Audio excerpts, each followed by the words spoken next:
يعطيك العافية سيدي. الآن اجتمعتوا أنتم كلجنة التيار الوطني، كتلة التيار الوطني، اجتماع مغلق كان. شو كان في هذا الاجتماع؟ شو سويتوا؟ شو بدكم تساووا أنتم ككتلة مع الحكومة الجديدة؟ بحثنا موضوع الكتلي ولم يكتمل. نعم. لغاية الآن النقاش فيه. احنا بنستنى في برنامجهم الانتخاب، برنامج الحكومة الوزاري اللي تقدمه لمجلس النواب، ولغاية الآن يعني لن نبحث الوضع في إلى نهايته. تم البحث فيه ولكن لم يكتمل البحث فيه. تم البحث في موضوع الزراعة والمزارعين ودعم المزارعين، وهذا اجتماع لنا بكرة الساعة يوم الاثنين الساعة 10 صباحا مكتب وزير الزراعة لدراسة الأمور الزراعية ودعم المزارعين والوضع الزراعي في الأردن.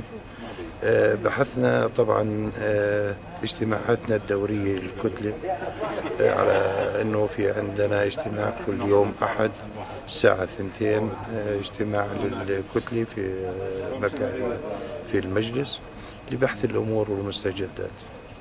شكرا. بحثنا بعدة أمور أخرى حقيقة وكثيرة، ولكن يعني كثير من الأمور لم يكتمل البحث فيها حسب الظرف وحسب البرنامج القادم شو بده يكون عندنا. احنا ما زلنا يعني كل أحد بنعطي برنامجنا شو اللي أكملناه وشو اللي راح نقدمه.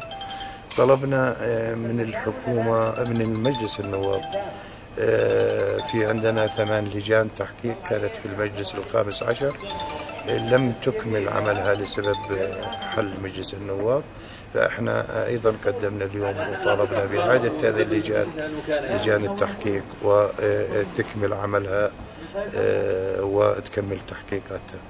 وطلبنا أيضا قدمنا للمجلس وتدارسنا بأنه يجب أن يكون هناك محكمة مستقلة للمفسدين اللي حول عليها الفساد وقضايا الفساد والبت في الأمور المستعجلة.